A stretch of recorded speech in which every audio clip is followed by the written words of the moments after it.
Welcome to Inspiration Health Radio. I'm Michelle McCormick. Today, our conversation is about aches and pains and when the pain needs to be examined. Many of us think we're too young to have that A word, arthritis. But does age really matter when it comes to pain in our muscles, bones, joints, ligaments, and tendons? I think not. Our conversation today is with a rheumatologist who's going to help us learn more about reading our aches and pains a little bit better. But first, Millennium Physician Group is a leading comprehensive independent physician group in Florida with more than 560 healthcare providers at 150 locations in 19 Florida counties, serving nearly 500,000 patients. Millennium Physician Group is your connection to a healthier life. You can learn more at millenniumphysician.com. Connection, innovation, Inspiration Health. Welcome to Inspiration Health Radio, sponsored by Millennium Physician Group. Each week, we talk about the healthcare issues that are important to you, inviting providers and experts to inspire you to take control of your healthcare decisions. Millennium Physician Group, your connection to a healthier life. Now join us for a healthcare journey as we work together to achieve the best health outcome for you. My aching bones. How many times have you said that? They're not just words we're hearing from our elders. Pain, swelling, stiffness in our bodies is probably an everyday occurrence for most of us. You wake up, you stand up after sitting for a long while and even experience these symptoms all the time. Well, we're going to help you kind of break through it through a rheumatologist. We're going to talk with him about diagnosis, detection, and treatment. Today, our guest is Millennium Physician Group's Dr. Drew Huffman. He is a rheumatologist located at our Bay Meadows Road East location right here in Jacksonville. Hi, Dr. Drew. Hello. Welcome. How are you? I'm so excited you're here today. Thank you. You're new to Jacksonville. You're new to Millennium Physician Group. Give us a little background about yourself, about your, where you went to school and all that good stuff. Will do. So I started out med school in Iowa. Then I did an internal medicine residency, University of Kansas. And then I did University of Louisville for rheumatology fellowship. I was in the South, Mississippi, for several years, then went up north and returned back to the South here in Jacksonville. Yeah, you can't beat it, can you? Can't beat it. I know you've really found your home at the ocean. I have. And, we haven't had rain for a week, so I'm just as happy as everyone else here. Right. We're really kind of having some fall-like symptoms here in Jacksonville. Well, welcome to town and welcome to our Bay Meadows Road East location. It's one of our largest offices in Jacksonville, so we're excited that you're now a part of it. You're one of our first specialists. Great people. Well, good. Great people. Good to hear it. So, rheumatology. Yes. Break it down for us. Pain and suffering. Right. Pain and suffering. So this is one reason I did rheumatology. A couple unique things about rheumatology. Men and women are almost equally affected. Young, middle-aged, elderly. And there isn't a ton. We're learning more about the lifestyle choices that can maybe impact it. But certainly, whenever I came out initially, there wasn't really, it wasn't something that you did. It didn't have the same connotation like diabetes or heart disease. You just kind of got rheumatoid arthritis or lupus. And so all of those factors made me want to do rheumatology. And basically, it's amazing how common it is. I grew up in Dallas, and I had a girlfriend at the time from high school who was 16 years old, diagnosed with rheumatoid arthritis, so juvenile. Yes. And we were all like, what is this? And how did she become affected at such a young age? As the years have gone on and we've grown up, she's had several hip replacements. I mean, this is something that affected her entire life. What is that? So University of Children's Hospital up in the University of Cincinnati, probably the closest thing we have is a study they did several years ago when they looked at Epstein-Barr virus. And almost all of us have been exposed to Epstein-Barr. So some thoughts right now are it's the aftermath of a chronic infection or an infection. Certainly we're looking at nutrition. But in short, rheumatoid is in a group of diseases called inflammatory arthritis. So the first thing you have to do is break down arthritis into either being inflammatory or mechanical. So rheumatoid is clearly a case of an inflammatory arthritis, and I'll get more into that in a few minutes. Okay. All right. Sounds good. What in your practice is the most common disorder that you are treating right now? Osteoarthritis, degenerative arthritis, is certainly the most common. So arthritis in general, 92 million Americans have arthritis, doctor diagnosed or report symptoms consistent with arthritis. About 32 million have osteoarthritis, and the remaining have, and there's many different inflammatory subsets, and so the rest fall into that category. Osteoarthritis is clearly the most common, typically middle 40s, maybe a little upper 40s. and it progresses as we get older. Osteo is simply a mechanical issue where we get loss of cartilage in the joint space. If it happens in the joints, we call it osteoarthritis, and most of us have heard of degenerative arthritis of the spine, and it's basically the same issue. Loss of cartilage, less cushion, more pain. Is that what causes my bones to crack? That's part of the pain and suffering that you have. and what's unique about that is it gives you what's called gel phenomenon. And you mentioned earlier that if you sit too long or you wake up in the morning, it takes you a while to get going. That's called gel phenomenon. Now, unlike the inflammatory conditions, that stiffness resolves pretty quickly, by minutes. You and I are sitting in a chair, and if we sit here too long, we're going to get up. But by the time we get to the door, we're going to be pretty limbered up. That's our osteoarthritis. Okay, yeah, because I do suffer from, when I stand up from a chair, the back of my knee starts to hurt. And I was like, Dr. Drew, why is the back of my knee hurting when I stand up all of a sudden? And I think the very first thing you told me was... You got a little arthritis in your knee. Yeah. Yeah, it's probably a little arthritis, and maybe you got what's called a Baker's cyst, because as I wear out that cushion in my knee, I develop a fluid from the irritation. Well, that fluid can't come to the front of my knee because I got a patella, a kneecap, and so it drifts to the back, and I get a Baker's cyst, and those are very common as well. Well, about almost a year ago, I had a meniscus tear, which I had repaired, and one of the very first things the orthopedic surgeon said to me is, you will have arthritis in your knee, or you do have it, and it's inevitable. It's arthritis inevitable? It's pretty much inevitable. I tell you. So first of all, osteoarthritis, and again, I want to use osteo synonymously with degenerative because they are the same. They're non-inflammatory, so a couple nice things about that as opposed to something like rheumatoid is it's not a systemic issue. You don't have to worry about your liver, your kidney, your heart, your eyes. It doesn't affect organs. It gives you pain and stiffness. Now, it can give you deformities in the sense of as I wear out that cartilage, I'm going to get an enlarged bone. So these people say, oh, yeah, my knee's really big now. And that's called bony hypertrophy, and it comes because I've worn out that cartilage. The big thing about that is it's diagnosed by X-ray, so it's very easy and very inexpensive to diagnose. We get an X-ray, and we show you this is where you should be, and this is where you're at. There's only a couple things you can do, and everyone's wanting to know what they can do to prevent progression. Obviously, the most important is keep our weight down. So there's a 1-to-4 ratio. For every pound I gain, I add 4 pounds of pressure to my joint. So keeping our weight down, keeping good muscle tone, especially like if I have bad knees, making sure that my quadriceps strength is good. So we've got weight reduction, muscle tone, an anti-inflammatory diet, avoid tobacco, and that's about it. Okay, well, that pretty much hits all the biggies. That's the biggies. Yeah, for most of them. Well, and the diet is a big one. The diet is a big one because with the extra weight that you're carrying, you're adding, like you said. You're adding the weight. And I tell you, if you look at the stats here, again, of roughly 90 million people with arthritis, and there's some other stats that are pretty impressive. 1 out of 4 people with arthritis end up with heart disease, 16% with diabetes, 18% with depression, and 19% with respiratory issues. And what happens is if we get bad arthritis, what do? We stop being as active. And with that comes heart disease, weight gain, diabetes, depression. And so arthritis is a trigger for other comorbid things that are just as damaging. Wow, and we are going to get into a lot of that. We are talking with Millennium Physician Group's rheumatologist, Dr. Drew Huffman. And stick around. We're going to continue this conversation. We're going to do a really deep dive more into arthritis and learn more about some of the anti-inflammatory autoimmune diseases that come along with rheumatology. So the conversation will continue. Inspiration Health Radio, sponsored by Millennium Physician Group. We'll be right back after we take a quick stretch break. Right, Dr. Drew? We're going to stretch. All right, stick around.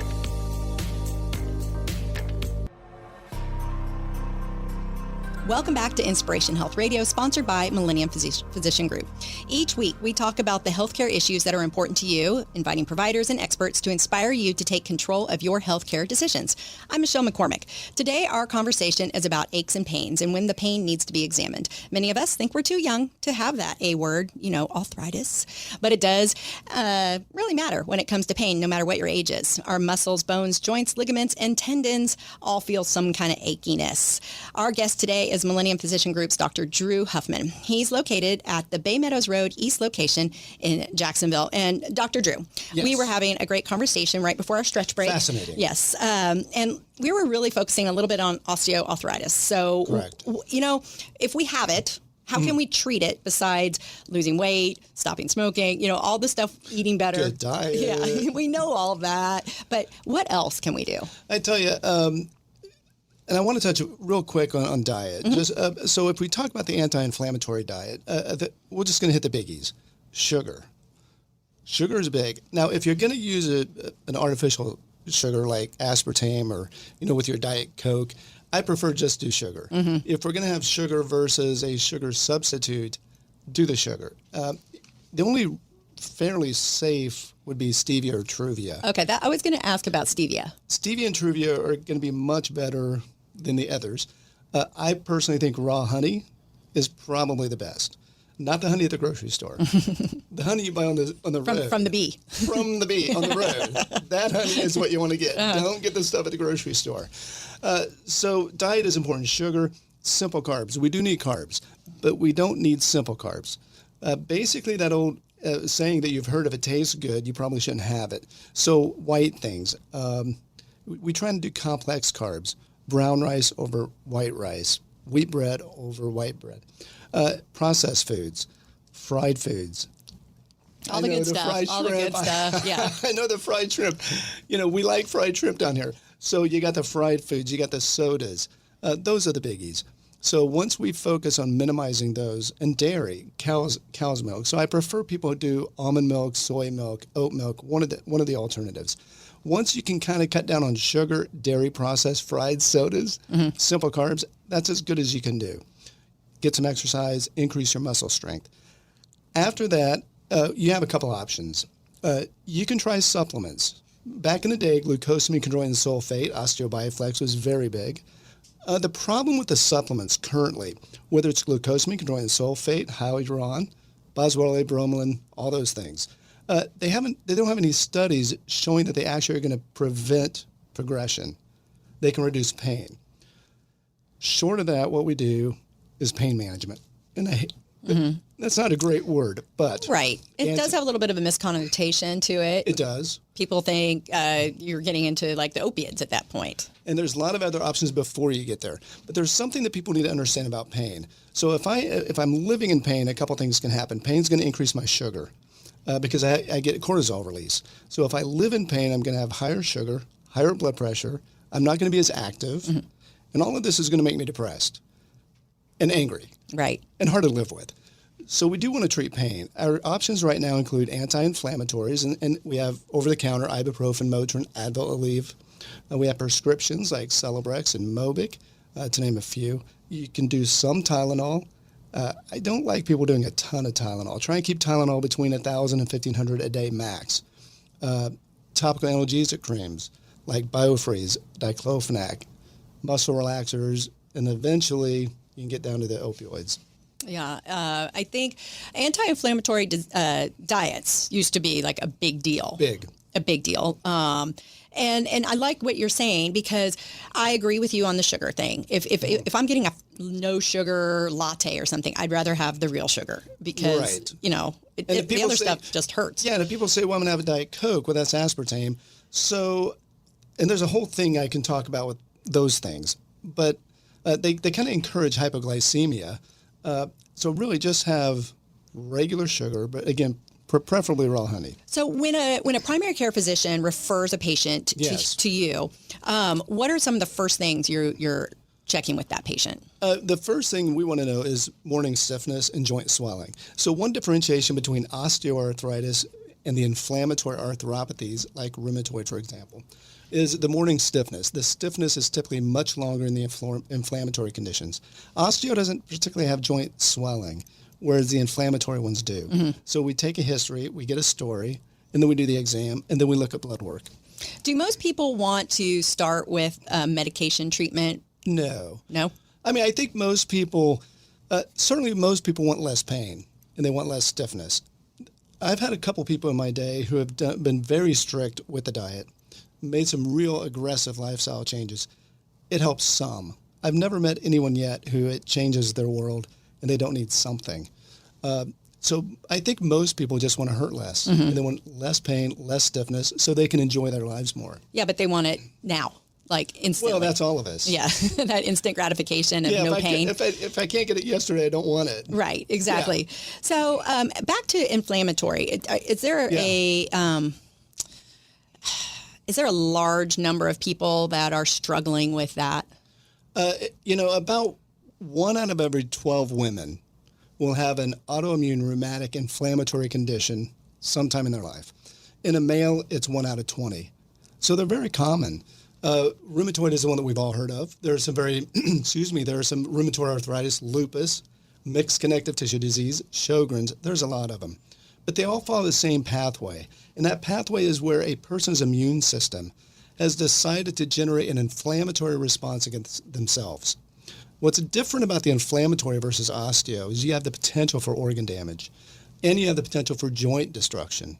And so these, the inflammatory arthropathies fall much more into diabetes, thyroid, a systemic medical condition that needs addressed. And is that because they already have an underlying problem, or is not usually, no. But I can tell you, autoimmune things like playing in the park together. So if you have thyroid disease or diabetes, and then you have some joint pain. So there's a couple things that always kind of fall together. Joints, bowel issues, stomach problems. So if I've got, problems with my belly, rash, joints, underlying history of diabetes or thyroid, it's much more likely I'm going to have an autoimmune rheumatic issue as well. Mm-hmm. Dr. Drew Huffman is a rheumatologist with Millennium Physician Group, and we are discussing all things aches and pains, really. All things aches and pains. So you touched on it briefly, and we can pick this up later in the show as well. Systematic autoimmune disease, lupus. You hear a lot of people, I've heard a lot of people, I have lupus, or I have a form of lupus, or can we touch I can a little do a whole segment on blood test. Okay. Because everyone looks at that blood test and says, oh, I was told I have lupus. In short, real quick, whenever you look at diagnosing somebody with an inflammatory arthritis or autoimmune connective tissue disease, we look at your story, your exam, the labs, and your response to treatment. Our blood work is okay. It's not great. Let me say that again for peeps. The blood work is okay, not great. Okay. So the ANA is the most common blood test seen in lupus.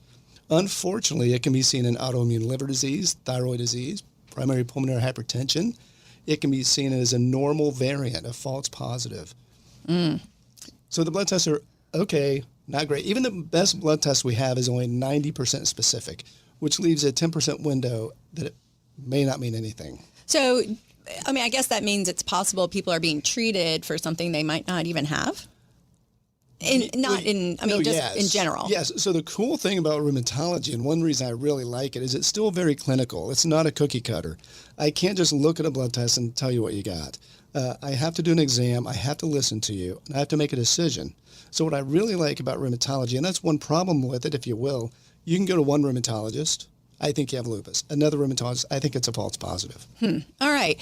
Well, Dr. Drew Huffman is going to stick around with us. We're going to have a lot more to talk about after this little stretch break. We're going to take another one because of our aches and pains. That's right. We got to get those knees moving. We got to get moving. We got to get out of the chair here, Dr. Huffman. Let's do our squats real quick. A couple squats. Come on. So everybody, we're going to take a break and we're going to do some squats. Inspiration Health Radio is sponsored by Millennium Physician Group. We'll be right back.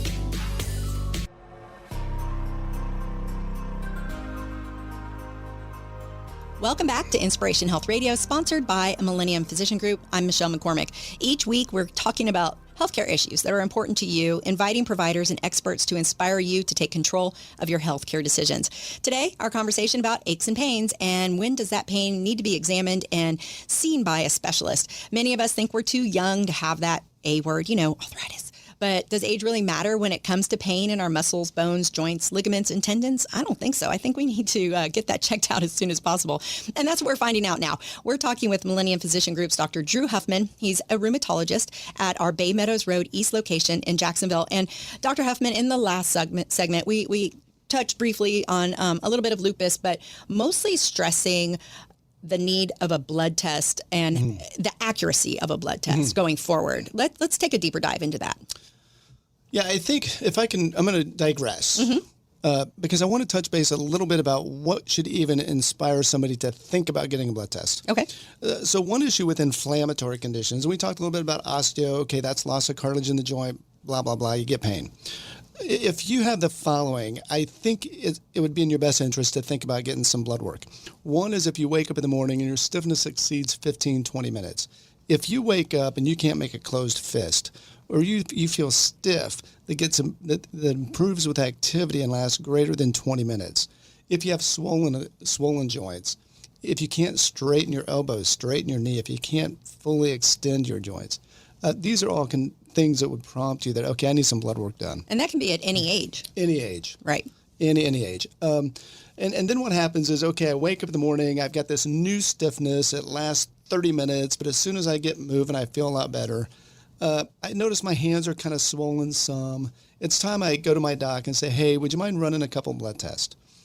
The first test that needs to be run is called a sedimentation rate. It's called a SED rate. It measures inflammation in the body. Is it great? No. Remember, none of our blood tests are great. Every blood test we have is okay. Mm-hmm. It's a piece of the puzzle. So the SED rate will measure inflammation. Then we can start diving into autoantibodies like the ANA, like the rheumatoid factor, and others. The ANA is the least specific of all of them. So all that does with me is prompt me to say, okay, guess what? You get more blood work. Mm. So if somebody comes to me and all they have is an ANA, my first response is, hey, you got to go to the lab. Well, and we have a lab at all of our offices, which is really helpful. And for those who have already seen me, you guys know how much I enjoy getting blood work. So yes, you're probably, if all you have is an ANA, we're going to have to get some more blood work. And the other thing, there's little hints like the blood count, a complete blood count.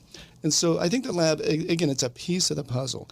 What I want to impress upon people is if you have an ANA, don't go home, Google it, and say, oh my gosh, I've got lupus. Right. The answer is maybe. Okay, yeah. A lot of people will do, am I in the right range? I'm a little high, I'm a little low. I need more of this, I need less of that. And lupus, though, it's a wide-ranging disease, right? It's wide, and it's a scary word for a lot of people. I want you to think about this. So if I have a headache, okay, what can be the cause of my headache? Well, it might just be tension. Mm-hmm. It can be anything from tension to a migraine to cancer, right? So lupus, rheumatoid, I can have very mild lupus. In fact, I've treated people who their only symptom is fatigue, or you can have very aggressive lupus. All of these autoimmune conditions are like everything else. They can be very mild. They can be severe, just like everything else. Mm-hmm. Does lupus go into remission? Can. We don't necessarily talk about remission. Probably more likely with rheumatoid. And unfortunately, it still has to be managed, usually. Mm-hmm. Sometimes rheumatoid can go into remission, but not so much lupus. Now, are they both a form of arthritis? Yes, they are both. Well, they're both a form of my immune system not liking me. Okay. My immune system, for whatever reason, has decided to look at me as something it's got to get rid of. And that's what they all are. Again, whether it's rheumatoid or lupus or Sjogren's or mixed connective tissue disease, these are all conditions where my immune system has decided, hey, I need to go after you. And that's what gives us the pain, swelling, and stiffness. And our treatment is still rather barbaric. I love all the commercials. All of those new commercials for these drugs, they make it sound so, I don't know, scientific and brilliant. And yeah, they're great drugs. But in short, what all of our drugs do is suppress that immune response. That's it. So not fixing it. We're not fixing much. Yeah, no. Just making it a little more comfortable to go play with our kids. Well, and if you look at, so lupus is not an erosive issue. Rheumatoid is an erosive issue. So rheumatoid will go into your joint, it'll eat up the cartilage and the bone, and you'll see erosion. Very similar to psoriatic arthritis. Lupus is not that way. Now, we do know that these fancy drugs, and they have all the great commercials, we do know that they stop the progression of erosive disease. And we know that in lupus, we know that our treatment protects organ damage. So that's, it's kind of like, why do I want my hemoglobin A1C less than 6? Well, because diabetes can affect my kidney. It's a vascular issue. Mm-hmm.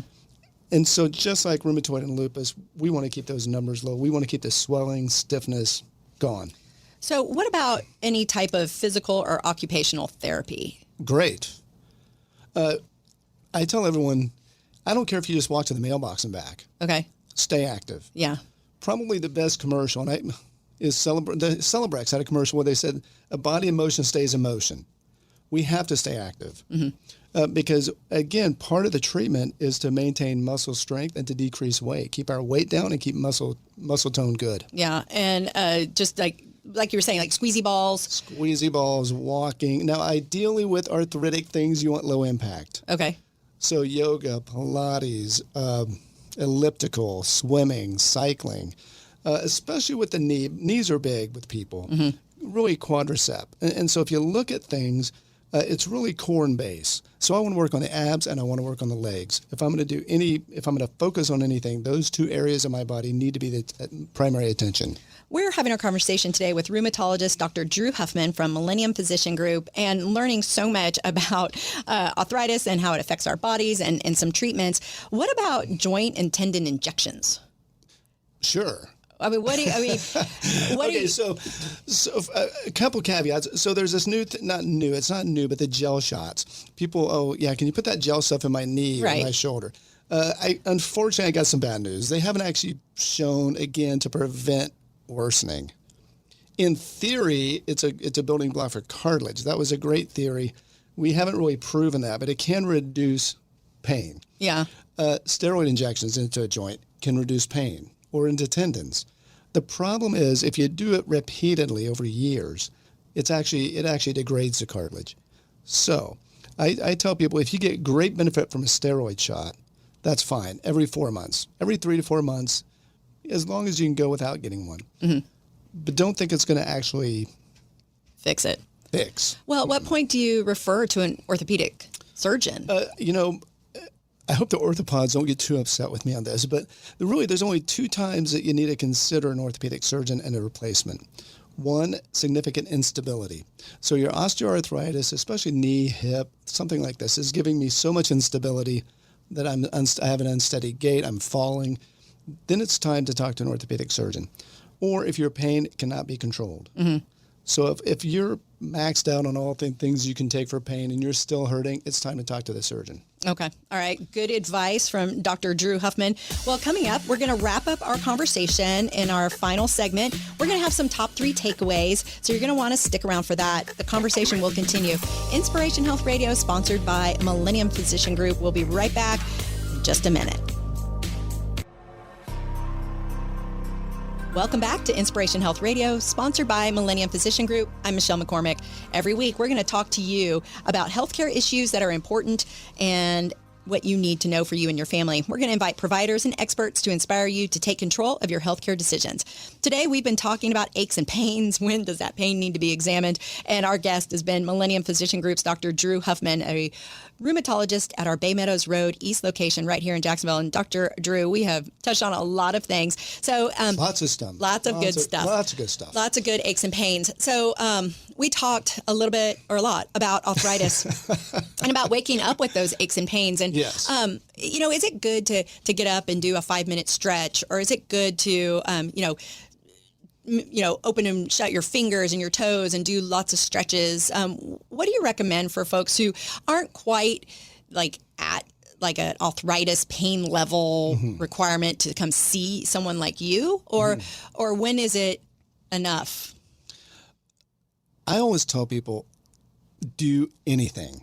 Okay, we don't have an issue. Typically we have 2 types of people in the world: those who do enough and those who don't do anything. Mm-hmm. I just want people to start doing something. Yeah, stretching is good.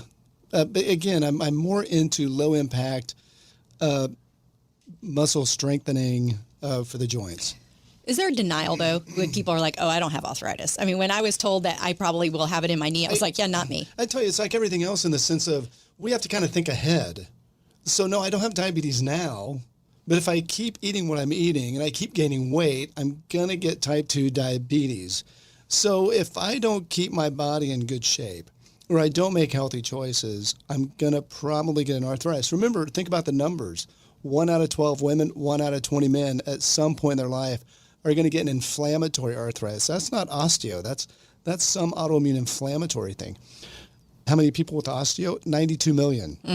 And again, that can start as as early as early 40s, mid 40s, and it just gets progressive if we're not proactive about it. Yeah, and so I mean, like bone on bone. So do anything. So do anything. The basically. bone on bone pain. The bone on bone pain. So Yes. right, even my daughter in her very young 20s was told by a physical therapist, I think your bones are starting to rub against each other. And she's in physical therapy. She has knee pain. Nothing. We've had X-rays, MRIs, all that. No tears, but maybe a little bit of bone on bone and at a very young age. Maybe. That's what I said. Maybe. I think that there is a thing called hypermobility syndrome, and this is super common. And people get it confused with Ehlers-Danlos. And for those who know about Ehlers-Danlos, you know what I'm talking about. But there is hypermobility, and that gives people joint irritation at a younger age. I think the caveat is to have some form of activity in your day, to be conscious about what you're putting into your body, and to focus on, again, weight, because of the ratio to the joints. And we even know that weight affects osteoarthritis of the hands. There was a study that showed that, which is kind of weird. But, if I gain weight, I'm going to get worse osteoarthritis in my hands, which we all know back, hips, knees, ankles, right. Weight bearing, but it even affects the hands, which is weird. Tobacco, we certainly know that tobacco does two things. It increases your risk of osteoarthritis and rheumatoid arthritis. So our choices are very important in what we do. And we have to be proactive, like diabetes, right? And so what do I want people to do who aren't really there yet? Well, imagine if you were there. So if I'm not there yet, well, what do I have to do not to ever get there? Weight, diet, avoid tobacco, all that good stuff. Movement. Lots of movement. Be happy. Move. Yes. For let's say a person who is clinically obese and they lose a significant amount of weight, is this something that will eventually take the weight bearing off of the bones enough to take away some of the pain too? Sure. Yeah, again, remember it's a 1-to-4 ratio. So just like if I gain a pound, I add 4 pounds of pressure in my joints. If I take away a pound, I remove 4 pounds of pressure in my joints. So it's the weight is big. Weight and muscle tone and strength is huge with arthritis.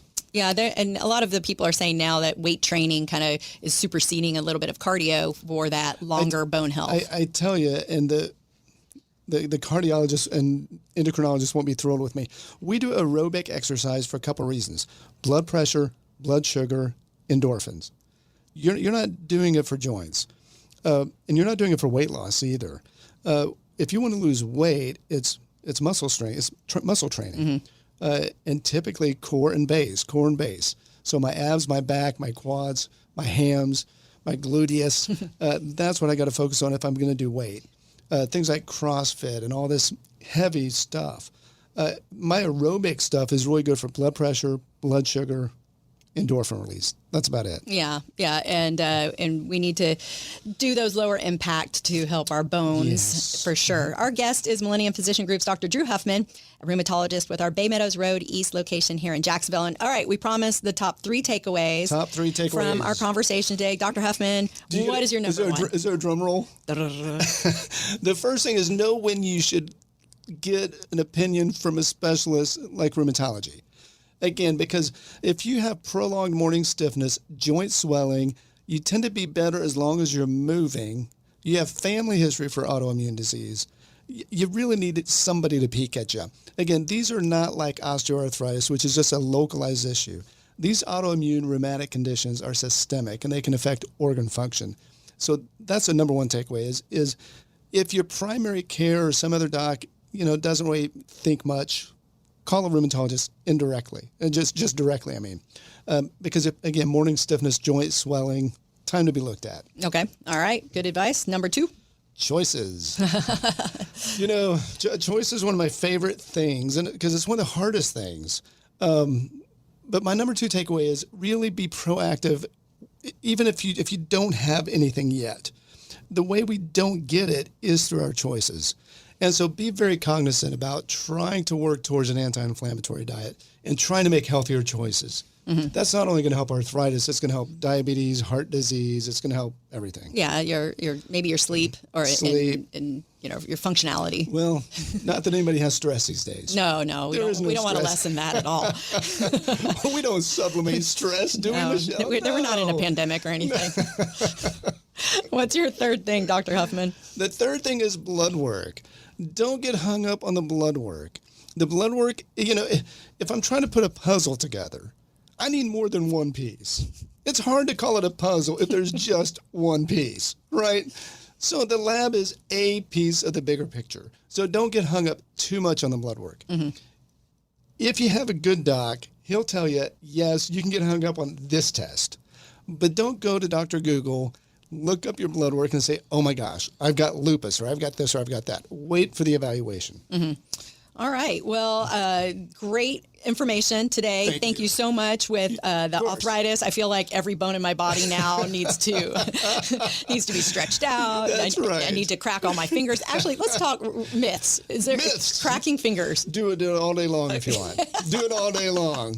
I'm not hurting my bones. Unless it really annoys the person next to you. That's do it more. Because you might actually get more physical pain. You might be in physical pain, but it won't be because of you popping your knuckles. Yeah, right? Yeah. No, that's a myth. That's nothing. Yeah. That's nothing. Well, I'm glad we cleared that up. Yes. Yeah. So, all right. Well, in order to get in contact with Dr. Huffman, if you need to see a rheumatologist for all of your aches and pains, he can be reached at 904-420-6202. That's 904-420-6202. You can always find him at millenniumphysician.com under Find a Provider, and that is Dr. Drew Huffman. Thank you. I appreciate your time today and really just kind of breaking down the bones a little bit and talking about why we have some of our aches and pains. Aches and pains. Yeah. Pain and suffering. Yeah. It's just one of those consequences of being alive. That's one thing that happens. The body doesn't last forever. Don't say that. But we can definitely help you feel better, that's for sure. Yeah, absolutely. And a lot of good suggestions on nutrition, especially, and weight bearing on our bones. Yep. All right.